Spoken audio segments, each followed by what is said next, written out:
All right, we just moved the goose tractor, or the chicken tractor with the goose in it. Look at this, as soon as you get them on that new grass, look at them go, man. Look at that. Yep, we just moved it, and they are just tearing it up. Loving the grass, trying to find all the little bugs in there. This is on the other spot they came out of. Yeah, and then this is where they just came from. Like 11:30 last night. They were here for. They were still going. They were here for just overnight, pretty much. We moved them at probably like what, about 4 o'clock yesterday? 4:30. Yeah, 4 or 4:30 yesterday. Just moved them in this spot and just overnight. Look at what they've done. They just shit all over the place. Plus, I mean, they just took the grass down to nothing, and there's no bugs there. I can tell you that right now. If there is, there's shit on. Yeah. No bugs, but there's a lot of poop. That's right. But my gosh, that is just fertility right there. Yeah.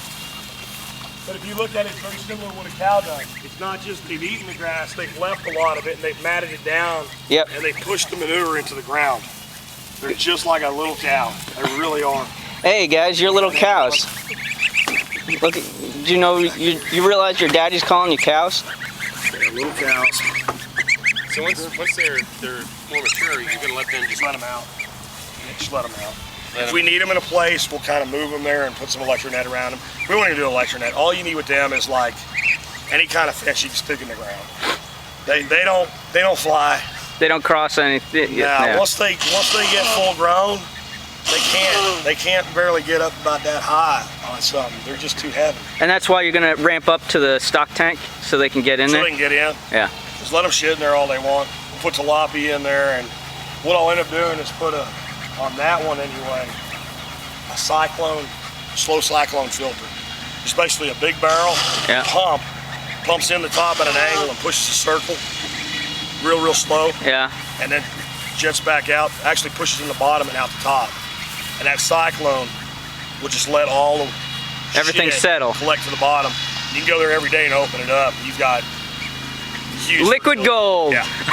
Liquid gold. You still got a lot of nutrient in the pond though, so you can overflow the pond. That's going to be the demo garden. And that's going to be and that's one thing that Nick was talking about, long-haired Nick was talking about yesterday. Yeah. This is a high input system. We have to put a lot of energy into this system. The fact that I built half of what we built by hand, that we've done, I mean, that's about 50% of it right there. I can tell you how high input it is. But that system will be a very low input system because all we're going to do there is sheet mulch. I'm just going to keep bringing in load after load of mulch until that whole space is mulched. And then we'll start clumping the food forest. And that'll be something we can do a lot of workshops on. And that's something we can do a one day stay if you want to workshop. Sure. You know? Out of town or stay for a weekend. That's cool. Yeah. Because you came from out of town. All right. Well, there is our goose shit for the day.